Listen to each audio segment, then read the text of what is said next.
Blog Talk Radio. Welcome to the Institute for Personal Development, Kriya Yoga Ashram, where total consciousness is the new frontier. Kriya Yoga is union of the individual with the divine. Join us as we explore the practices to initiate this process. Good morning. Welcome to the Voice of Yoga. Let's Talk Consciousness. I am your hostess, Lisa Winton, and with me is Kenny Choi, also known as Swami Jayananda, founder of the Institute for Personal Development, located here in Hampton, New Hampshire. Good morning, Swami. Thank you for being here today. How are you? Good morning. I'm doing pretty good today. How about you? I'm doing pretty good today. Thanks for asking. And we want to thank you all for tuning in. So today on the Voice of Yoga, we will talk more about Advent, the 4 weeks of preparation for the coming of the Messiah. The first week, we touched on the concept of faith and its function in the developmental process. The second week, we focused on hope and the application of expectancy in the unfolding of spiritual understanding. The third week, we discussed the purpose of joy and the significance of the feeling state. Now, this week, we explain love as the ultimate human experience and the Christ as awareness of divine love in human consciousness. Listen as we introduce the birth of Christ as an inner dynamic. More on the role of the causal spiritual body as a practical guide for effective living. Welcome to the Voice of Yoga. We are talking consciousness. Join the Kriya Yoga Spiritual Advance, get the light in your soul, and experience Christlike Compassion. Well, Swami, so let's get started. So let's talk about the ultimate human experience and the Christ as awareness of divine love and human consciousness. What does all that mean? Yeah, it's a mouthful. I get that. But what we're trying to do is we're really trying to make distinctions here between finite love, worldly love, and divine love. Finite love or intellectual love or anything that is reported in our senses that is provisional, temporary, it is under the law of karma, which means that it's in constant change, is very different than this divine law of love, which is under the rulership of the changeless state of being. But it is also the perfection of being. And that's what we want to talk about. The thing here is the Christ as awareness of divine love in human consciousness. And we speak about this quite a bit, is why isn't divine love reporting in human consciousness? And the reason is because it is whole, it is absolute, it is complete. Our senses work on duality. They work on contrast. And so anything that is apart from unity is what we really are looking at. And so we're in error to begin with. And it's really, I think, an important thing to really start to understand and internalize is that this thing called sin, this thing called missing the mark, really is anything that is sensual. and I know that could be a tough pill to swallow. But the more that you start to work with it and practice it and start to experience it, because what is invisible and intangible is the only thing that is real. And in fact, this morning we were talking a little bit about quotes from the Bible, and Paul tells us that our sufficiency to think is to think of God. And what does that mean? What does that look like when we're doing it? And again, everything is contingent upon what it is that we think these terms mean. And for a lot of us, God is some cosmic puppeteer, some anthropomorphic image that has supernatural powers And all of that doesn't demonstrate, it doesn't reveal the truth of our being, because we are thinking of an image of God, not thinking with God as God. Because this concept of God isn't a cosmic puppeteer, and it isn't a person with supernatural powers.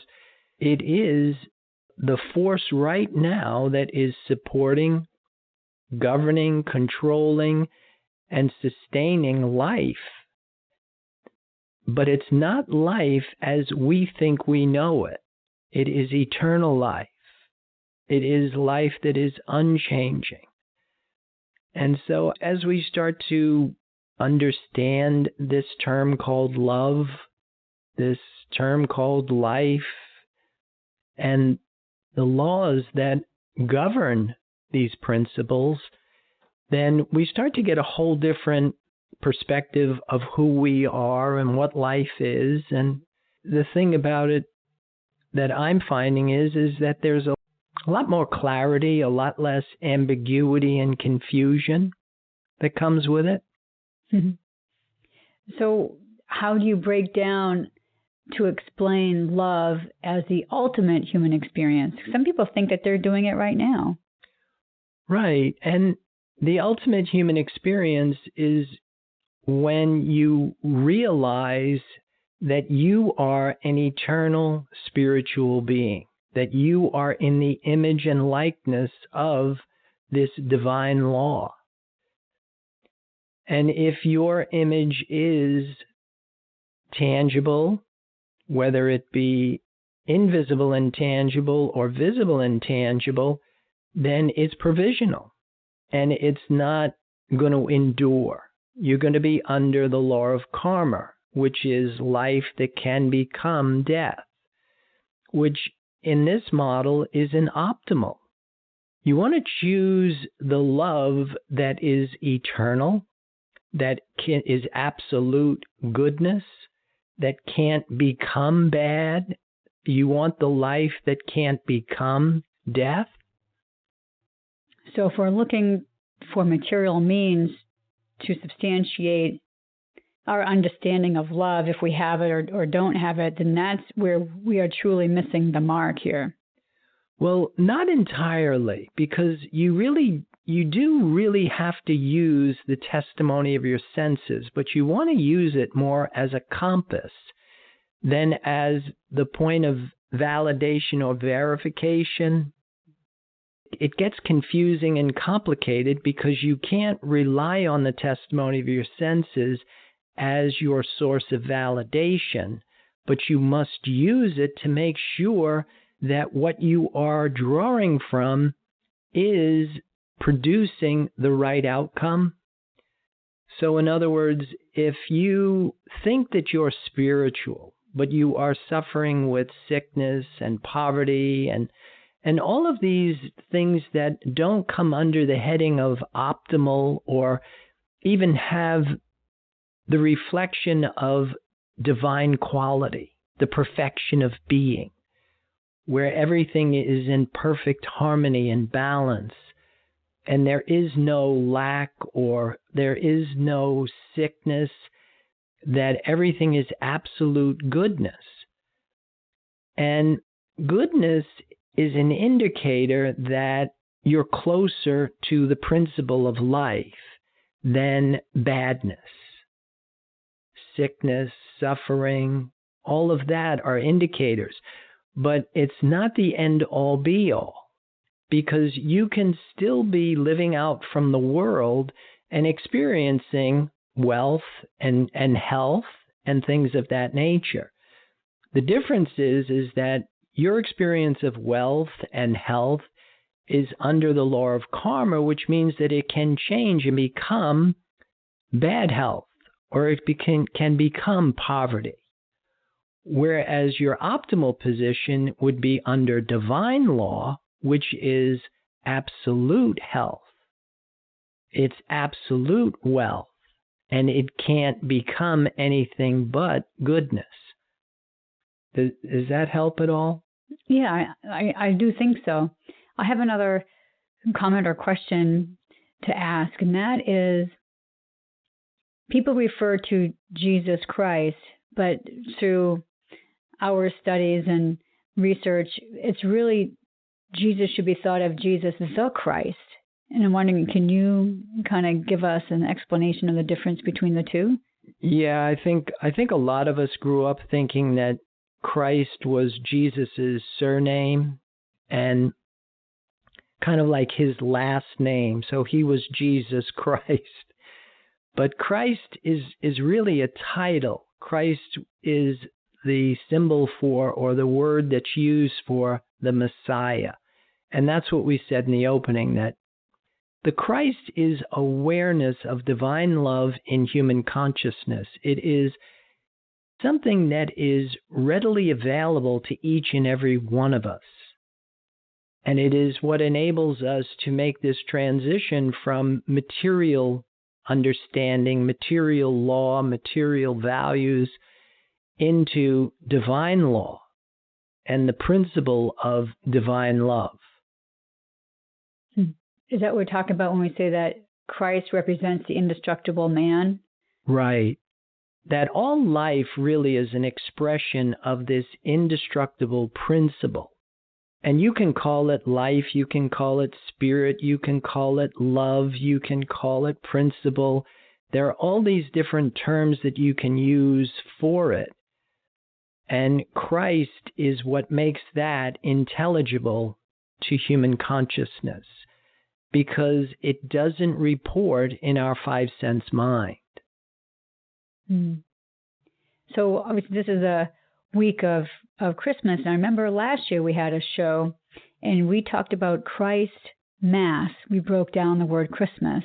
And I thought that was very interesting. Wondering if you could share your thoughts with us about that.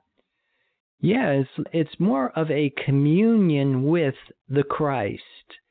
It's the term that we use in yoga is prey, P-R-E-Y, on prana. The presence of divine law becomes your source of sustenance. It's what we turn to for validation. That your whole sense of well-being is established in a relationship with this invisible, intangible presence of this indestructible principle. And as we're learning, how we think is what we become. As Paul told us in the Bible, our sufficiency to think is to think of God. So if we hold our attention on the presence of this indestructible principle, then that becomes the measurement that we start to shape our reality with. That's what we will start to externalize, is the presence of divine law, as opposed to if we are enamored with the testimony of our senses, if we are getting our validation from the law of karma, from duality, from matter and mind, which is fear and limitation. And if we draw from fear and limitation, that's what we become. But if we draw from truth and wholeness, that's what we become. So it's interesting from your definition of Christ Mass to how we are experiencing Christmas now.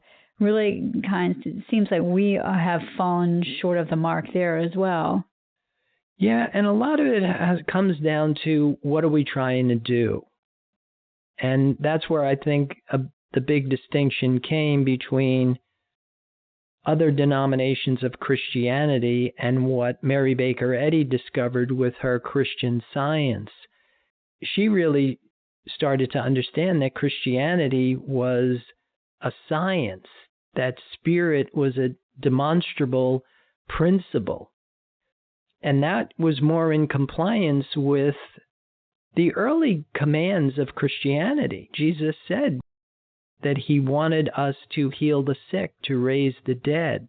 And so she really brought Christianity back to its original roots, where it had deteriorated into a belief system that distorted understanding of what religion has become as opposed to what it was intended to do.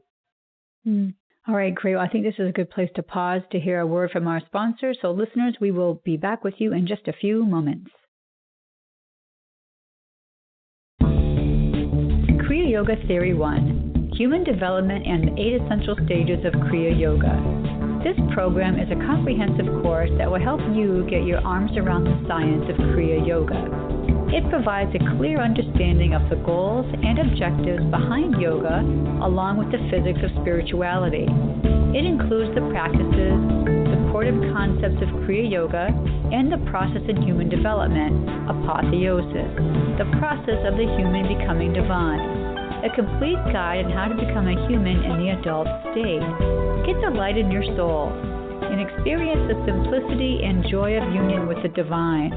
This course is available in live classes at the ashram or online with 8 videos or 4 CDs. Visit our website, www.ipdtransform.com, for more information.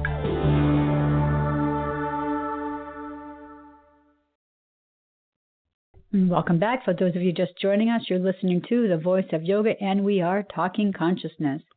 So, Swami, in the summary of our show, we said that we were going to introduce the birth of Christ as an inner dynamic. And I'm kind of hoping that maybe you can tell me and our listeners what exactly do we mean by that. Yeah, I think a lot of that is being able to separate the Christ as a eternal principle and Jesus as the appearance of a mortal being. The Christ is the awareness of divine love in human consciousness. It's kind of like the interpreter. It takes the content of divine mind and makes it intelligible to the human at some level. It's not the same as our 5-sense mind. It's not the same as what we call thinking, because we've talked about this, that the divine deals in the absolute. Spirit is whole and undivided, and it is complete. And we are accustomed to dealing with duality, which is what has separated from that unity, from that unified state. And the Christ is our ability to understand the information that pours out from divine mind. So it sounds like we almost need to have like an interpreter, because maybe we don't understand what it is when it's happening to us. Well, that's exactly true. And a lot of us are preoccupied with the testimony of our senses, where that becomes what was called the sin, that we're living out from a dimension of reality that is apart from the divine. So we're out of divine law. And this secondary creation has rules and laws of its own. It's the law of karma. It's the law of opposites, which is very different than divine law, which is the unified state. It's the absolute. Even when we're trying to understand things, a lot of times we're trying to understand things from a finite sense, and you really can't understand spirit materially. You can't understand the immortal from the mortal. And so that's what this Christ is all about. And Christ Mass is being able to present this to the collective consciousness. And hopefully we can begin to awaken in our divine likeness, which is the true spirit of Christmas. That's the ultimate gift, the awakening that you are. You are the expression of an indestructible, eternal principle. You are life itself. You are life, love, truth. That's a far cry from waking up as a mortal, corporeal, tangible human being. So what do you suggest, or what are your hopes, I guess, for lack of a better word? So the next time that we all see the phrase spirit of Christmas, or watching any Christmas movies on TV and we hear that that phrase, Spirit of Christmas, what is it that you would like us all to remember or think about? I can only think of Ian Anderson in one of his songs. He says something to the effect that drink that you are drinking is not the spirit of Christmas. We have the tendency to misrepresent a lot of this information. And so if you can really start to look for the invisible, intangible, it's really helpful, and start replacing human thinking, which is basically being bombarded with the impressions and appearances that are stimulating our senses, and to start to move from human thinking into what is called divine knowing. That saying in the Bible, to know the truth and it will set you free. Well, what is the truth of our being is that we are eternal spiritual beings, and we have accepted that we are corporeal, finite, mortal beings. And in our acceptance of that, it kind of keeps us in this cycle of death and rebirth. It keeps us in this law of karma. And so to think differently, to start to look for the invisible, intangible presence, and to start to trust that, and to know that what is not reporting in your five sense mind, really, it's not reporting because it is a different mode of thinking. It is thinking in the absolute. It's not that you're not thinking, it's that you're thinking differently. And I think the term in the Bible is to make thine eye single. Well, I like what you have in your notes here. I think you summarize it pretty well when you've written, Christmas may be looked at as a holiday to elevate the masses to the understanding of the likeness of humanity to the divine. I think that sums it up pretty well. And when we start to see ourselves in that likeness, and we start to understand ourselves, and again, that's the whole thing of the Christ that makes all of this intelligible to us at the human level. There's a quote here that I have from a work called Addresses by Bicknell Young, and kind of coming back to what we were talking about a little bit before the break about the whole thing of healing and how that plays into this equation. He has a story in that work, and I'm quoting it now, told of a man who went to see a practitioner and said to him, Christian Science says divine love meets every human need. Why haven't I been healed? The practitioner said to him, where is your divine love? And then he goes on and he says, Mrs. Eddy always worked from the standpoint that disease could not stand where love is. We need not only to believe in love, but to live in love, to be love, to know that there is no other being than love. Love is the acme of all things, and love is the divine principle of all being. The mind that is God, and the life that is man. Love is the only essential principle of the universe, and you cannot go beyond principle. And that's the end of the quote. But I really think that he captures what it is that we're talking about here in this small phrase, and especially when you come back to Christian Science says divine love meets every human need. And the key question that we all have to ask ourselves is, where is our divine love? Where is divine love? And especially if our external appearance of our reality is contaminated with discord, sickness, suffering, pain, all of the undesirable things, then these are good indicators that we really don't know what this divine love is. And a big part of why we don't is because we're thinking humanly. And our only point of reference is finite love. It's the love that can become hate. It's the love that can deteriorate and not last very long, because divine love is eternal love.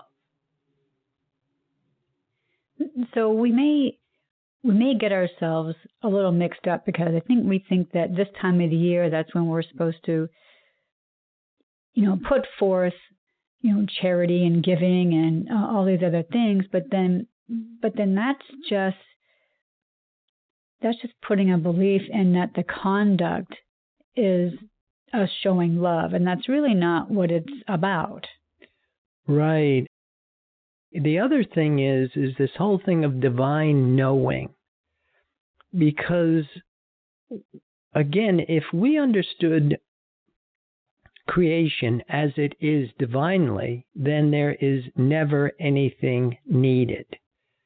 That creation is perfect, whole, harmonious, pure, eternal, unchanging. Now, if we are seeing the lack, the limitations, if we are looking at things through our corporeal mind, then we think that there's something out there that needs to be fixed. And that's how it doesn't work. Because it is belief that gives all of these abnormal conditions any power at all, gives error its appearance of being real. And that's where we fail. Whereas if we substitute human thinking for divine knowing, and we live out from that perfection of being, then we don't try and fix anything. There's nobody out there. There is no sickness in God's world. Mm-hmm. We still see people who may have colds, or they may have some type of infirmities and things like that. So how do we get past that? Yeah, and again, it's not easy to make that conversion, to go from material values, material means, to spiritual understanding. And to answer your question, the best way to do it is what I had said earlier, is start replacing your human thinking with divine knowing. Know the truth of your being. Know the truth of your reality, not from what is appearing before your senses, but from the invisible, intangible, which is perfect, whole, harmonious, complete. Now, I'd like to ask you or comment on, I know that you have a new class that's available through your website. I believe it's on Wednesdays. You have a new webinar, and hoping that maybe you can share that information with our listeners and how to get there and what is it all about. Yeah, every Wednesday now we're starting to do a open forum, a discussion group that you can sign up for. You can go to the website, and if you click on online classes and scroll down with that, if you get to what's called Prey on Prana, and that's Prey, that you can sign up for the free webinar. It's just based on whoever shows up and whatever it is that we want to talk about, but we are talking consciousness. Mm-hmm. That would be a great forum for people who have questions about this show in particular, or any show, whatever they may have going on in their lives. They can hop on, and it's pretty much whatever they want to talk about. That's it. Wow. Yeah, that sounds a great idea. This is a great place to start closing down our show for today. So listeners, be sure to visit that website, www.ipdtransform.com. And again, you'll have all kinds of tools on that website to continue your learning experiences. And don't forget also Facebook Live Wednesdays at 5. And also now the webinars on Wednesday at noon. So Swami, do you have any other final thoughts about today's program? Well, I would like to wish everybody a really wonderful Christmas, and hope we all wake up on Christmas morning in our divine likeness and in the perfection of our being, and start the new year in that new identity. And with that, I'll wish everybody a good day. Namaste. And thank you for listening to our program, The Voice of Yoga. This is Lisa Winton along with Swami Jayananda signing off. Have a wonderful Kriya Yoga kind of day. Namaste.